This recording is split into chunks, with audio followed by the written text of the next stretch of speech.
Bom dia, então, irmãos. Vamos iniciar nossa escola bíblica dominical, orando ao nosso Deus.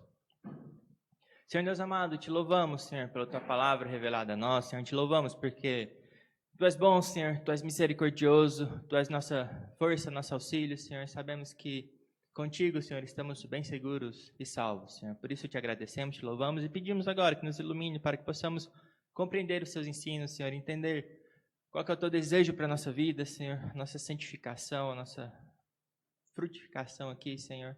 E nos dê agora o teu Espírito para nos iluminar, Senhor, neste momento em que estudamos a tua palavra. E te oramos em nome de Jesus Cristo. Amém. Muito bem, então a gente está estudando Joel, é um dos profetas menores. E a gente terminou o capítulo 1 no domingo passado, onde a gente viu sobre o que mesmo? Os gafanhotos, que traziam o quê?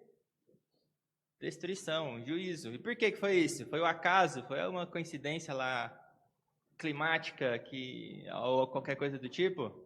Quem estava por trás de tudo? O próprio Deus. Então a gente viu que não existe acaso. Que nós devemos então clamar a Deus. E a gente vai começar o capítulo 2, vai começar ainda nesse ritmo de juízo. Então vou ler até o versículo 11, depois a gente ainda vai prosseguir os demais, mas até o versículo 11 tem essa ideia do juízo. E lá está escrito assim: Tocai a trombeta em Sião e dai voz de rebate no meu santo monte. Perturbem-se todos os moradores da terra, porque o dia do Senhor vem, já está próximo. Dia de escuridade e densas trevas, dia de nuvens e negritão. Como a alva por sobre os montes, assim se difunde um povo grande e poderoso. Qual desde o tempo antigo nunca houve, nem depois dele haverá pelos anos adiante. De geração em geração, à frente dele vai fogo devorador, atrás chama que abrasa.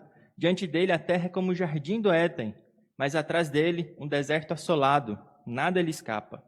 A sua aparência é como a de cavalos, e como cavaleiros assim correm, estrondeando como carros, vêm saltando pelos cimos dos montes, crepitando como chamas de fogo que devoram restolho, como um povo poderoso posto em ordem de combate. Diante deles tremem os povos, todos os rostos empalidecem, correm como valentes, como homens de guerra, sobem muros e cada um vai no seu caminho, não se desvia da sua fileira, não empurram uns aos outros, cada um segue o seu rumo, arremetem contra lanças e não se detêm no seu caminho, assaltam a cidade, correm pelos muros, sobem as casas, pelas janelas entram como ladrões, diante deles treme a terra e os céus se abalam, o sol e a lua se escurecem, e as estrelas retiram seu resplendor. O Senhor levanta a foz diante do seu exército, porque muitíssimo grande é o seu arraial, porque é poderoso quem executa as suas ordens. Sim, grande é o dia do Senhor e muito terrível. Quem o poderá suportar? Então, até aí, depois a gente lê os demais, conforme a gente vai caminhando. E a gente tem, talvez como um resumo para esse capítulo, a gente volta à ideia do juízo, exortações extremamente sérias, onde Deus trará justiça. Ele está comandando todo esse seu exército grande, muito terrível, que ninguém pode suportar. Então a fúria divina vai ser derramada de que forma? Plena, completamente, sobre todos. E a gente tem então esse início que é essa grande ameaça, esse grande terror que está chegando sobre nós, sobre o povo de Deus. E todas essas ameaças que não são vazias, mas Deus vindicando a sua santidade, tem um objetivo, que é do versículo 12 para frente. Chamar ao arrependimento, mostrar o que nós merecemos e como Deus provê a salvação. Então a gente começa com pano de fundo com essa ameaça terrível, que de novo não é uma ameaça vazia da boca para fora, mas que virá sobre todos os impenitentes. Então essa é a ideia geral desse capítulo. E no primeiro verso começa aqui: tocar a trombeta em Sião, dar voz de rebate no meu santo monte, perturbem-se todos os moradores da terra. Então aqui a gente começa a Joel chamar o povo: ajunta, toca a trompeta, vamos todos nos reunir. E ele fala para todos: perturbem-se, né? Tremam, tenham terror em si, ajuntem-se. Quem? Todos, do menor até o maior. Então todo mundo praticou o mal, todo mundo é pecador, todo mundo é merecedor do juízo. Então todos perturbem-se e venham e se ajuntem, porque nós merecemos o que está por vir, certo? Essa é a ideia geral. Então nós sabemos que não há nenhum justo. Afinal, o que a gente tem lá em Romanos 3, 10 a 12, que também tirou de um salmo? É como está escrito, não há o justo nenhum sequer. Não há quem tenta, não há quem busque a Deus. Todos se extraviaram, em uma se fizeram inúteis. Não há quem faça o bem, não há nenhum sequer. Então, por isso, todos são chamados a se reunirem, porque não há quem busque a Deus, não há quem faça o bem. Todos se extraviaram e se fizeram inúteis. Então, todos se perturbam. Então, aqui a ideia é tremer mesmo, da palavra tremer, onde esses rituais externos, chamar para se juntar, não deve ser simplesmente um ato externo nosso, mas tem que atingir o nosso coração. Temos que tremer, perturbar, tem que chegar no nosso mais íntimo, tem que impactar e mover todo o nosso ser. Então, o profeta começa chamando a atenção de todos para isso, para o juízo, que tem que atingir até o seu coração.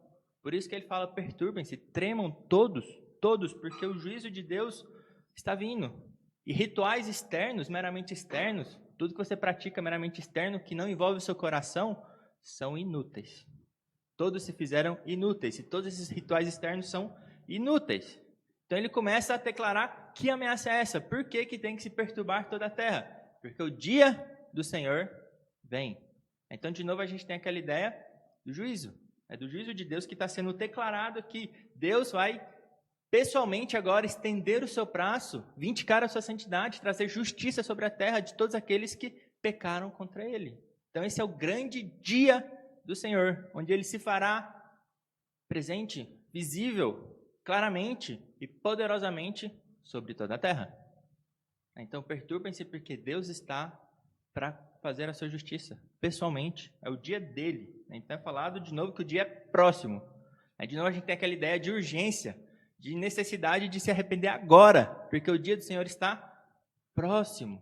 Desde aquele tempo se fala, até hoje se fala, porque precisamos dessa ideia. Não é algo que não precisamos nos preocupar, que é só no futuro, bem distante.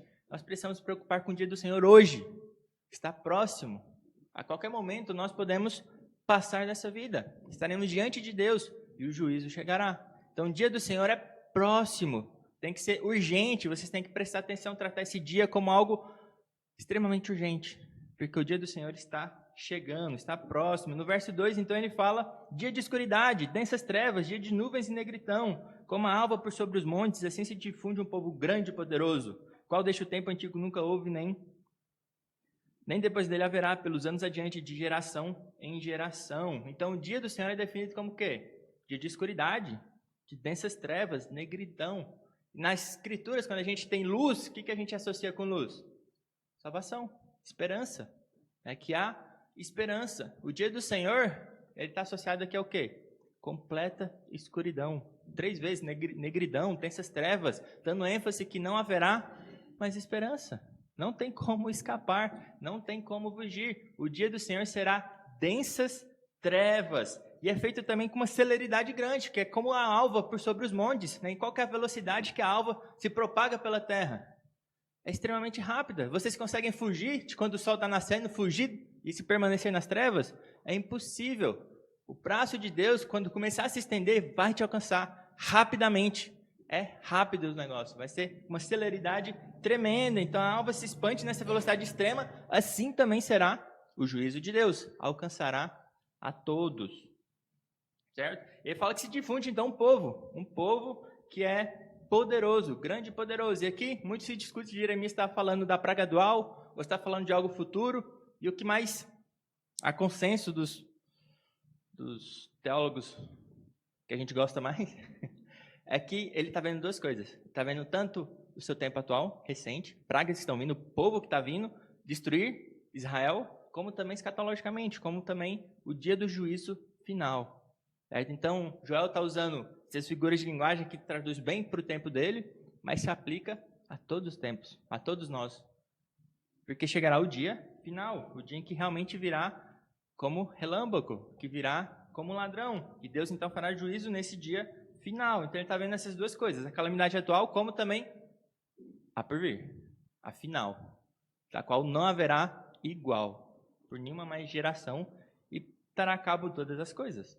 Então, no 3, ele começa a mostrar um pouquinho como será isso. Ele fala, à frente dele vai fogo devorador, atrás chama que abrasa. Diante dele a terra é como o jardim do Éden, mas atrás dele um deserto assolado, nada lhe escapa. Então aqui, Deus já mandou o seu juízo, a sua punição severamente para o povo várias vezes. Mesmo assim, eles permaneceram o quê? Impenitentes. Permaneceram ignorando o juízo de Deus. Agora Deus fala que será o quê? Um fogo devorador, chama que abrasa, da forma que será irreparável. Agora acabou. Acabou a chance. Vocês já foram punidos severamente, mesmo assim não acordaram, não despertaram. Agora é o fim. Será um fogo que vai devorar tudo. Chama que abrasa. Não restará, não tem mais como reparar isso. É a última gota da fúria de Deus, da qual não haverá mais como escapar. Certo? Então agora é irreparável esse juízo. E ele fala que diante dele, então, a terra é como o jardim do Éden. Então imagina, diante desse exército que está vindo, a terra é o quê? Como o jardim do Éden. O que significa isso? É uma prosperidade sem igual. Toda a terra frutificando, toda aquela terra maravilhosa, bela, é o paraíso. Depois que esse exército passa, como é que fica a terra? Um deserto assolado. Um deserto assolado, onde não há mais nenhum alento, não há mais nenhum oásis, não há mais uma gota de esperança. Ficou um deserto totalmente assolado. Então, na frente, prosperidade sem igual. O exército passou, não sobrou nada. Foi terrível, de forma que nada, como ele termina, nada lhe escapa. Não sobra uma só gota, certo? Como era Sodoma? Como que era descrito Sodoma lá? Que Jó descreveu era o quê? Eram pastos verdejantes. Era uma terra maravilhosa. Veio o juízo de Deus, o que sobrou? Nada. Só morte. Não sobrou nada, nenhuma vida, somente morte. Assim será o dia do juízo final sobre toda a terra. Não restará nada, nada lhe escapa. É isso que ele está falando aqui. Todos os impenitentes, ninguém vai escapar do juízo de Deus. No verso 4, então, ele fala: a sua aparência é como de cavalos, e como cavaleiros assim correm. Não importa a distância. Não achem que a distância vai deixar vocês seguros. Vai te alcançar. Como cavaleiros, como cavalos que correm, vai te alcançar. Por mais que você corra, chegará rapidamente em vocês. Não vão escapar. Não pensem que a distância vai te dar alguma segurança, porque não vai. Eles vão correr até vocês, vão te alcançar. E o juízo vai ser executado na vida de vocês. No verso 5, então, ele amplifica mais ainda essa ideia. Ele coloca aqui que estrondeando como carros, vem saltando pelos cimos dos montes, todo aquele barulho, todo aquele terror aumentando cada vez mais. Então, crepitando como chamas de fogo que devoram restolho, que não cessam até que tudo seja consumido. Então, todo esse juízo de Deus aqui é amplificado. Imaginem só essa situação, como cavalos que correm, todo esse barulho estrondeando te alcançando. Esse é o dia do juízo final, onde ninguém mais vai escapar. No verso 6, então, diante deles tremem os povos, todos os rostos empalidecem. Então, imagina numa guerra, normalmente a gente sempre tem alguns valentes, né, corajosos. Diante do exército de Deus, como é que vai ficar todo mundo? Todos os rostos vão ficar pálidos, todos vão tremer. Não haverá quem possa resistir, quem possa ter forças para lutar contra, porque o terror vai ser tão grande que vai deixar todo mundo pálido, todo mundo sem ação, sem como se mover, de tão grande é o terror que está se aproximando. Todos os rostos vão se empalidecer. Então essa é a ideia, o quadro que está sendo pintado aqui. No 7, correm como valentes, como homens de guerra, sobem muros, cada um vai no seu caminho. E não se desvia da sua vileira. Então o juízo de Deus vem sem demora, sem que nada atrapalhe. Então imagina, toda uma grande multidão, todos lá andando em ordem, perfeitamente, cada um na sua vileira, como homens de guerra, subindo muros. Então a figura dessa multidão, que normalmente o quê? Se atrapalharia. Imagina um exército gigante. Como é que eles vão correr com toda a liberdade? Não dá, porque tem uma pessoa ali, outra pessoa aqui, vão se esbarrando e tudo mais. É um pouco mais limitado. No exército de Deus, no dia do juízo final, nada vai atrapalhar o progresso desse exército terrível. Serão como homens que sobem muros, fortalezas, que atravessam qualquer coisa e vão tudo perfeitamente, sem que nada atrapalhe. A justiça de Deus, o juízo de Deus virá perfeitamente sobre eles. Que no 8 fala, não empurram uns aos outros, cada um segue o seu rumo. Arremetem contra lanças e não se detêm no seu caminho. Então eles não se empurram, não se atrapalham, nada impede o progresso do exército de Deus no dia do juízo final. Então esse é um quadro terrível. Os instrumentos de juízo de Deus são terrivelmente eficientes. São perfeitos. Nada será um impeditivo para o progresso deles. No verso 8, então, no finalzinho dele fala que eles se arremetem contra lanças, não se detêm no seu caminho. Esse exército não sofre dano, eles pulam à beira da morte, se arremetem contra lanças, contra espadas, e não morrem, não sofrem dano. Não adianta lutar contra eles, eles são invencíveis, são imortais, é impossível detê-los. Eles pulam contra lanças e nada os detém, continuam no seu caminho trazendo destruição por toda a terra. Eles são realmente armas invencíveis. É um exército que lutar contra eles é em vão. Não importa quantas espadas, lanças você tem, eles arremeterão contra elas e nada os impedirá. É impossível lutar contra o exército de Deus. Nada pode detê-los, nada pode impedi-los, pará-los. No verso 9, então, assaltam a cidade, correm pelos muros, sobem as casas, pelas janelas, entram como ladrão. Então, pode até aplicar a ideia dos gafanhotos que estão pulando por sobre tudo, entrando pelas janelas, por todos os buracos, como também com o exército. E o exército também no dia do juízo final. Então, aqui, deixa claro também que não importa se você está longe, não importa se você tem armas, não importa se você tem fortalezas. Eles entrarão. Eles subirão por muros, entrarão pelas janelas, como ladrões. Eles te alcançarão, não importa quantas fortalezas vocês levantem para impedir isso, serão inúteis. Eles pularão todos os muros, subirão por tudo, entrarão em todos os buracos, eles atravessarão todas as fortalezas e te alcançarão.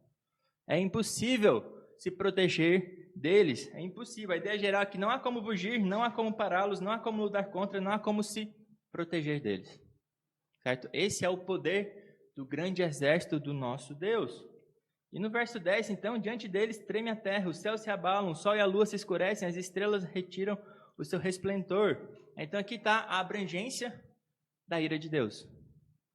Se a gente fala que negridão é onde não há esperança, se você pensar que não há nenhum canto na terra que não haverá escuridão, vou fugir para onde então? Vou fugir para o universo, para Marte, para qualquer lugar que seja. As estrelas cessarão seu resplendor, não haverá luz em nenhum canto do universo, não há lugar onde você possa se esconder de Deus. Não haverá luz em canto nenhum. Toda a criação, todas as coisas criadas, nada escapará de Deus. Não importa para onde você pense que é possível fugir, Deus vai estar lá. As trevas de Deus, o juízo de Deus alcançará, não haverá nenhuma luz em todo o universo, não tem como escapar de forma nenhuma. Toda a terra será consumida, tudo, certo? Não haverá esperança em lugar nenhum das coisas criadas, do universo criado por Deus. Então esse é um quadro que está sendo levantado para demonstrar a seriedade, o impacto, a força do juízo de Deus. E no versículo 11, ele encerra isso de uma forma ainda super amplificada. Então no 11 ele fala: o Senhor levanta a foz diante do seu exército, porque muitíssimo grande é o seu arraial, porque é poderoso quem executa as suas ordens. Sim, grande é o dia do Senhor e muito terrível. Quem o poderá suportar? Então Deus, sem dúvida nenhuma, ele usa toda a criação para trazer sua vontade, o seu juízo, os seus decretos. Como Daniel 4,35, Nabucodonosor, que foi o rei lá mais poderoso, o que aconteceu com ele? Passou 7 tempos onde ele perdeu toda a razão, ficou lá comendo capim como se fosse um animal, porque ele se exaltou sobremaneira, achando que não tinha ninguém acima dele. Deus o colocou no seu devido lugar. O que ele falou logo depois? Ele louvou e exaltou o nosso Deus. E ele falou que todos os moradores da terra, Daniel 4,35, todos os moradores da terra são por ele reputados em nada, e segundo a sua vontade ele opera com o exército do céu, e os moradores da terra não há quem lhe possa deter a mão, nem lhe pode dizer que fazes. Então é isso que a gente leu até aqui agora. Ninguém pode deter. Ele usa todo o exército do céu e da terra. E agora no verso 11, não bastasse isso, o que ele faz? Ele está adiante desse exército. Não é somente todo o exército das coisas criadas, o próprio Deus está diante do exército, à frente. Não tem como fugir, porque o Deus Todo-Poderoso, com todo esse exército invencível atrás, ainda tem Deus adiante desse exército, na frente, lutando contra esses impenitentes. Não tem terror maior, não tem nada mais poderoso, não tem nada pior do que estar diante do Deus que é fogo consumidor, que está à frente desse exército que a gente já viu quão terrível é. Imagina agora Deus na frente desse exército, que já era invencível, agora não tem mais esperança nenhuma. É impossível resistir. Então ele amplifica isso a um grau máximo que se possa imaginar. Eu quero ler aqui Isaías 59, 17 e 19 também, onde fala lá que vestiu-se de justiça, Deus, né? Vestiu-se de justiça como uma couraça, depois o capacete da salvação na cabeça. Aquela ideia que a gente vê depois em Efésios também, né? Uma inspiração. Mas ele continua falando, pôs sobre si a vestidura da vingança e se cobriu de zelo como de um manto. Segundo as obras deles, assim retribuirá furor aos seus adversários e o devido aos seus inimigos. As terras do mar dar-lhes-á a paga. Temerão, pois o nome do Senhor deixa o poente e a sua glória deixa o nascente do sol, pois virá como torrente impetuosa, impelida pelo Espírito do Senhor. Então o Senhor dos exércitos estará à frente neste dia, trazendo o seu juízo.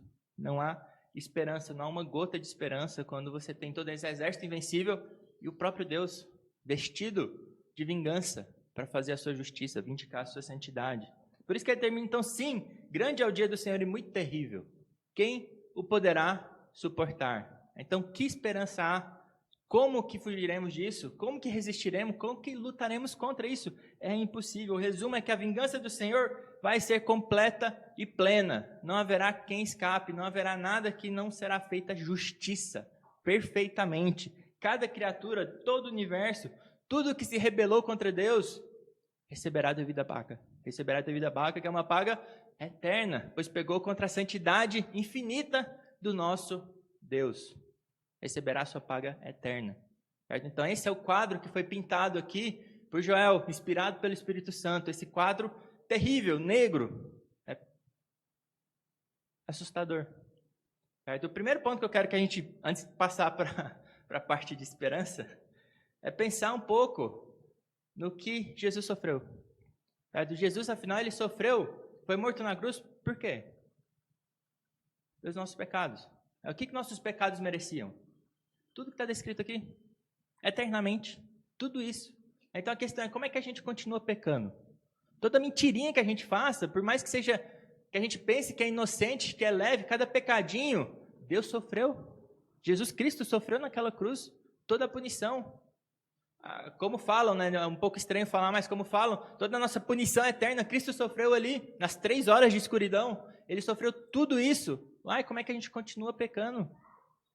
Sendo que, olha a ira de Deus, essa ira foi feita em Jesus Cristo. A ira que deveria cair sobre nós, caiu sobre Jesus Cristo, no nosso lugar. Como é que a gente continua pecando? Por outro lado, todos os pecados que já cometemos, a culpa não pertence mais a nós. Somos seus filhos, pois Deus prometeu que todo pecado seria castigado nele e depois seria esquecido, por assim dizer, esquecido, lançado no fundo do mar. Não há mais culpa. Deus nos perdoou e ele ficou alegre nisso. Ele ficou contente por sua obra ter sido completa e os nossos pecados perdoados. Então, esse é o primeiro ponto que eu quero pensar com vocês, né? Essa ira toda, reflitam nisso. Toda vez que tem aquele impulso de pecar, reflitam no que custou. Do que custou ao nosso Senhor Jesus Cristo. Então esse é o pano de fundo, certo? Essa ira tremenda, esse pano negro. E por que Joel coloca isso?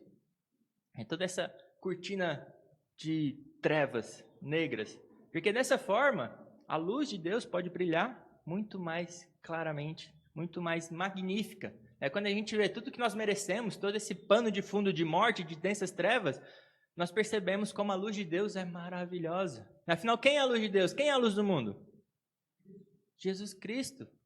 Como que fala lá, que Jesus citou, que a promessa de Isaías, que o povo que andava caminho do mar, da terra de Zebulon, que estava em quê? Em trevas, viu o quê? Grande luz, Jesus Cristo. Ele é a luz do mundo. Em toda essa negridão, toda essa escuridão, quando nós pensamos que realmente não há esperança, e se depender das nossas forças, do que nós podemos fazer, não há esperança nenhuma. Esse próprio Deus irado é que provê a luz, que provê a esperança, que provê o caminho para a salvação. Leiam também aquele sermão famoso do John Edwards, que é Pecadores na mão de um Deus irado. Quantas ilustrações que ele usa. Deus tem o seu arco lá entesado, esticado, com a flecha mirada no seu coração. E se Deus mirou, ele não vai errar. Se ele lançar a flecha, ela vai alcançar o seu alvo. A única coisa que impede que a flecha não saia do arco e atinja o seu coração é o quê? A mão de Deus. Deus é o único que está impedindo que a ira alcance vocês agora. É pela misericórdia dele, somente pela misericórdia de Deus. Todas as ilustrações, o pecador segurando numa corda no meio de um poço infernal, de escuridão ou de chamas, A única coisa que impede esse pecador de cair é a mão de Deus segurando aquela corda. Certo? Todo o sermão de Jonathan Edwards não é para simplesmente aterrorizar o povo, mas para demonstrar que é somente Deus que está impedindo que a sua ira santa, justa, nos alcance agora.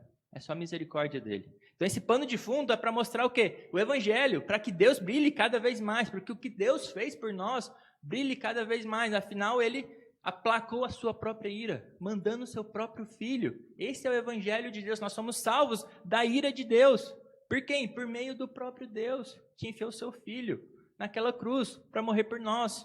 Então esse aqui é o pano de fundo para chamar o arrependimento. Por isso que no 12 fala, a misericórdia do Senhor, ainda assim, depois de todos os juízos, depois de toda essa impenitência sua, agora diante dessa ameaça tremenda, onde é impossível escapar, ainda assim, agora mesmo, diz o Senhor, convertei-vos a mim de todo o vosso coração, isso com jejuns, com choro e com pranto.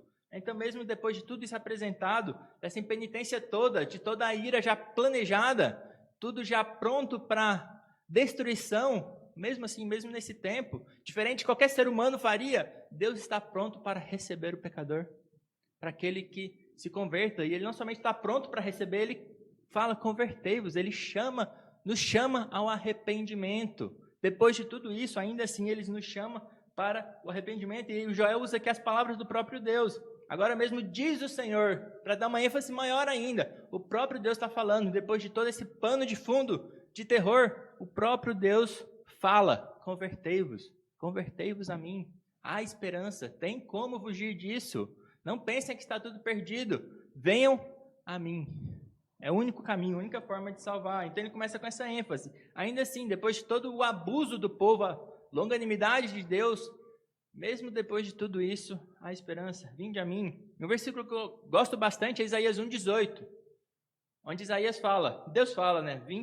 Isaías, né? Vinde, pois, e arrazoemos, diz o Senhor. Deus fala. Isaías escreve o que Deus fala. Então, vinde, pois, e arrazoemos, diz o Senhor. Ainda que os vossos pecados sejam como a escarlata, eles se tornarão brancos como a neve. Ainda que sejam vermelhos como o carmesim, se tornarão como a lã. Vinde, pois, e arrazoemos com o Senhor. Os nossos pecados, por mais que sejam sujos, terríveis, se tornarão brancos como a neve. Deus nos purifica de todo mal, ao ponto que nos tornaremos brancos como a neve, perfeitamente puros, para estarmos diante da sua presença. Basta que arrazoemos com o Senhor, venhamos a Ele, convertemos ao Senhor. Então ele fala, convertei-vos a mim de todo o vosso coração. Então não é algo externo, não é algo que fazemos facilmente da boca para fora, quando tem algo terrível à nossa porta, mas é de todo o coração. De novo, Deus exige não simplesmente nossos atos externos, mas todo o nosso ser. Tudo que nós somos, todo o nosso coração deve ser para Ele, sem qualquer hipocrisia, sem qualquer fingimento, por causa da necessidade que está para dentro da nossa porta, mas de todo o nosso coração. Essa é a única forma de escapar do juízo de Deus. Se a gente não se converte realmente do coração, o juízo chegará. Mas aqueles que têm o coração, de fato, no Senhor, esses receberão esperança. A esperança que é para esses. Então não devemos dividir o nosso coração. É não que agora abandonamos todo e qualquer comportamento pecaminoso, mas buscamos de todo o coração ao nosso Deus. Não temos mais dois senhores, não temos ânimo dobre, como fala lá em Tiago, né? Homem de ânimo dobre, inconstante em todos os seus caminhos. Não é assim que Deus nos quer. Ele quer que o nosso coração seja voltado para Ele, completamente. Ele é o primeiro lugar, é buscar a Deus, o seu reino e a sua justiça em primeiro lugar. Como Jesus Cristo fala em Mateus 6, 24, ninguém pode servir a dois senhores. O que acontece? Ou vai se aborrecer de um, ou vai desprezar o outro.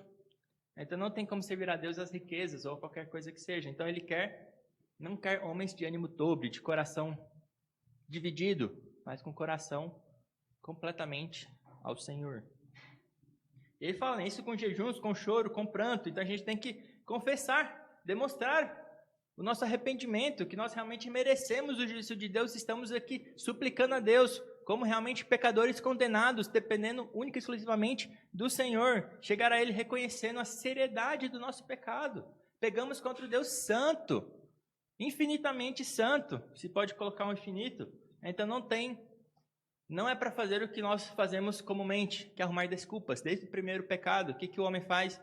arruma desculpas. Não, a gente reconhece a nossa responsabilidade, reconhece que nós somos pecadores e chegamos a dele, então, convertidos de todo o nosso coração, publicamente confessando isso, com jejuns, com oração, reconhecendo que somos merecedores da ira de Deus e que temos responsabilidade nisso. E só pela misericórdia de Deus que seremos salvos, não por algo que nós fizemos ou por alguma coisa que nos forçou a fazer. Não existe desculpas diante de Deus. E essa é uma figura que usa muito no dia do juízo final, que toda a boca ficará o quê? Calada. Ninguém vai abrir a boca para contestar o dia do juízo final. Todos ficarão, sem dúvida nenhuma, sabedores de que Deus é justo. Não haverá injustiça nenhuma. Essa é uma figura que é muito usada no juízo final. Toda a boca ficará calada. Certo? Ninguém contestará o juízo do nosso Deus. No 13 e o 14 fala, então, rasgai o vosso coração e não as vossas vestes, e convertei-vos ao Senhor vosso Deus, porque Ele é misericordioso e compassivo, e dartio em irar-se, e grande em benignidade, e se arrepende do mal. Quem sabe se não voltará e se arrependerá e deixará após si uma bênção, uma oferta de manjares e libação para o Senhor vosso Deus. Então ele fala que precisamos, acima de tudo, o quê? Sermos sinceros. Não rituais externos, rasgar a nossa veste, como era o costume da época, ou qualquer que seja o costume da época atual. Não podemos fazer simplesmente esses rituais externos, mas rasgar o nosso coração. Desde o princípio fala, circuncidai o quê? O vosso coração. Você precisa do seu coração, do seu ser, do seu mais íntimo, convertido ao Senhor. Então rasgai o vosso coração e convertei-o. Deus existe a nossa totalidade. Jeremias 4,14 fala que é para lavar o teu coração da malícia, ó Jerusalém, para que seja salva. Tem que lavar o seu coração da malícia. Não simplesmente rituais externos, mas tem que ser o seu mais profundo pensamento.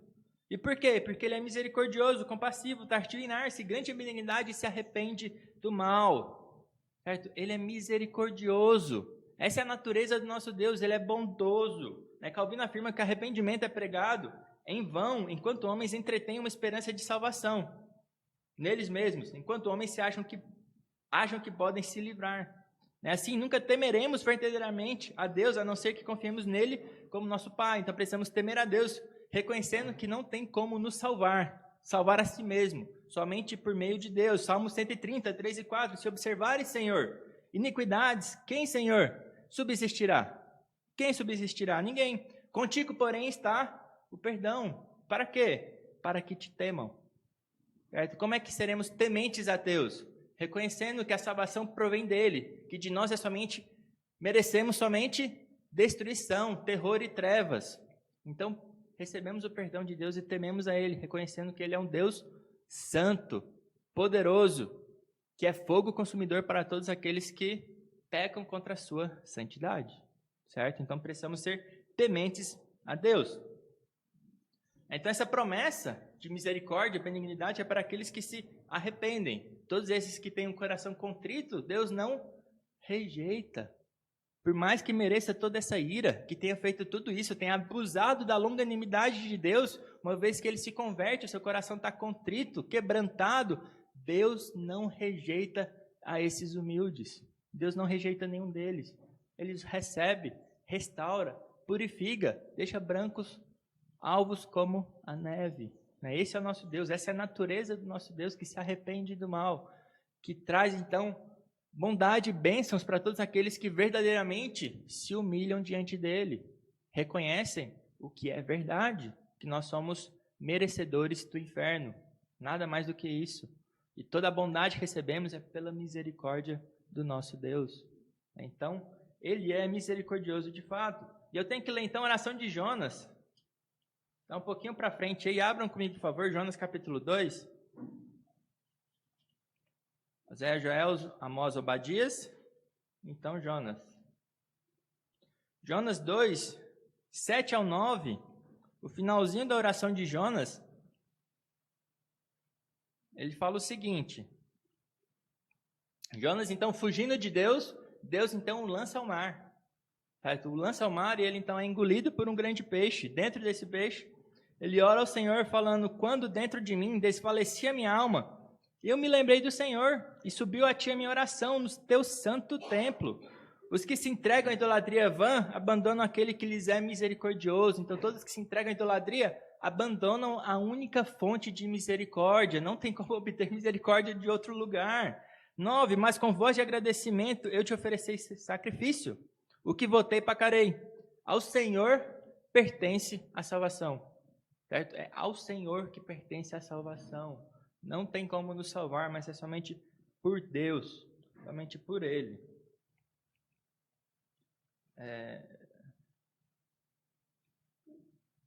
15 e 16, então,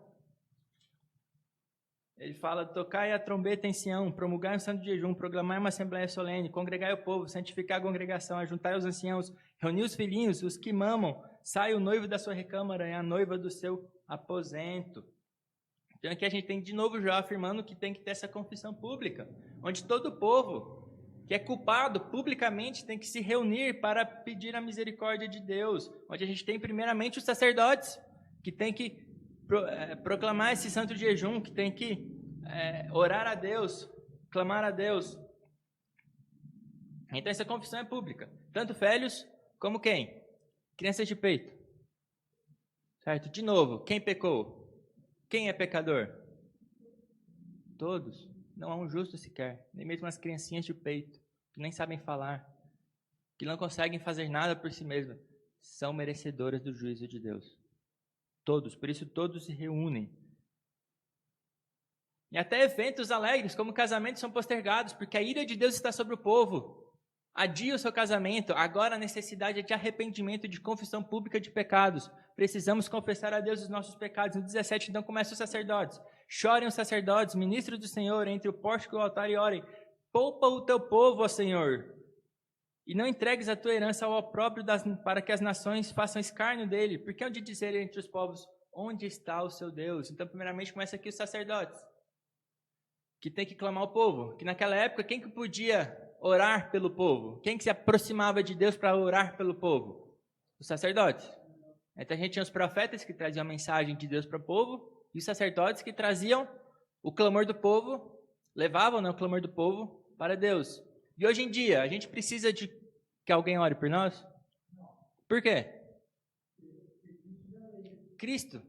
Primeiramente, ele fala que nós precisamos de fato de um mediador. Precisamos de um mediador, mas agora esse mediador não são mais os sacerdotes, não é o pastor que está aqui. É o próprio Cristo, que rasgou o véu. Agora a gente tem acesso a Deus, que está lá em Romanos 5, justificado, pois, agora não tem acesso, nós temos acesso ao Pai para clamar a Ele, para restaurar nós, para poupar o teu povo, ó Senhor, não entregues a tua herança ao próprio. Nós podemos se aproximar de Deus, por meio de Jesus Cristo, nós podemos nos aproximar de Deus e clamar a Ele pelo perdão, pela misericórdia, certo? Nós precisamos de um intermediador para isso, que agora, por Jesus Cristo, nós temos esse acesso. E por fim ele fala aqui, onde está o seu Deus? Para que as nações não falem, onde está o seu Deus? Então Calvino fala que quando empenhados em buscar perdão, devemos colocar diante de nossos olhos a glória de Deus, para que não busquemos nossa própria salvação sem lembrar o santo nome de Deus que deve ser preferido a todas as outras coisas. Então o que aconteceu quando o povo estava todo destruído, fazendo mal e sofrendo? O nome de Deus estava sendo jogado ao lixo, estava sendo blasfemado. Onde está o seu Deus? E o que é mais importante? A nossa glória ou o nome de Deus? Então devemos sempre lembrar disso, que na salvação o que Deus faz é para quê? Para te exaltar? Para te glorificar? Ou para exaltar o seu nome? Para mostrar que Ele é misericordioso, que Ele é compassivo, que Ele é benigno. Toda a salvação nós devemos sempre lembrar que é para Deus. Então Calvino continua falando que agora percebemos o que o profeta quis dizer nesse versículo. Ele primeiro tira dos judeus toda a confiança nas obras, mostrando que nada restou para eles, exceto que eles fujam para a misericórdia gratuita de Deus. Não há escape a não ser a misericórdia gratuita de Deus, porque eles eram a sua herança. A misericórdia de Deus está fundada na aliança de Deus, na eleição divina, como a gente vai ver mais para frente. Porque o povo era a herança de Deus. Em terceiro lugar, ele mostra que Deus seria misericordioso com eles em relação à sua própria glória. Se exercesse extrema severidade para com o povo, ele expôs o seu nome à reprovação ainda mais. Então a salvação foi para exaltar o seu nome. Ezequiel 36, 20 a 38, ele fala isso várias vezes. A gente não vai ler aqui agora que nosso tempo já está no fim. Mas Deus fala que tive compaixão do meu santo nome. Mais para frente, vindicarei a santidade do meu grande nome. E ele depois Ainda afirma mais, não é por amor de vós, falando sobre a restauração do povo do exílio. Então não é por amor de vós, fique bem entendido que eu faço isso, diz o Senhor Deus. É por amor do meu nome, certo? Não é porque nós somos especiais, não é porque nós somos melhores que os demais, mas é por amor do nome de Deus que Ele nos elegeu, por amor do seu nome, para glorificar o seu nome, para exaltar a sua santidade. Foi por isso que Ele nos escolheu e nos salvou e nos redimiu, certo? Então, não vai dar tempo de continuar, depois a gente continua do 18 para frente, mas a gente leu bastante hoje. Eu queria chegar até o 17 e conseguir, então foi bom. Tudo bem até aí? Então, pano de fundo totalmente em trevas para mostrar que Deus, de fato, é a única luz, certo? Não há outra. Alguma questão que vocês queiram falar ou algo para acrescentar? Sim. Gostaria aqui no Joel 2:5, a metade aqui do 5, como chama de fogo que devora o restolho, como um fogo poderoso. Quem é esse restolho? Não, aqui está falando que vai consumir tudo que tem, né? Até as chamas consumindo o restolho e tudo, não sobrará nada.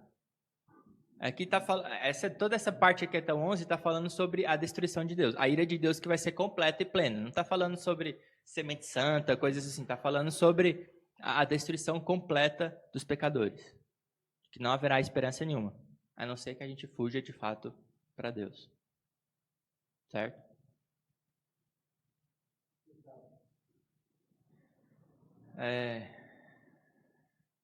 Então, 18 para frente a gente vai ter a confirmação, né, da oração da bondade de Deus que a gente vai fazer domingo que vem. Então, Silas, pode orar para a gente, por favor?